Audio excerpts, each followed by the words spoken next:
All right, here we are. I'll show you the machines I picked up. Picked up that sewing machine table, and I picked up 3 sewing machines today. An old beat up white machine. Got some parts. That's definitely a parts machine. And this is in some kind of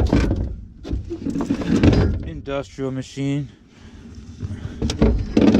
It says 31k-15. A 31k-15 I picked up. The table was there, but I didn't take that. I left it behind. And I also picked up this Singer Touch and Sew 600E. Not pointing at it. 600E.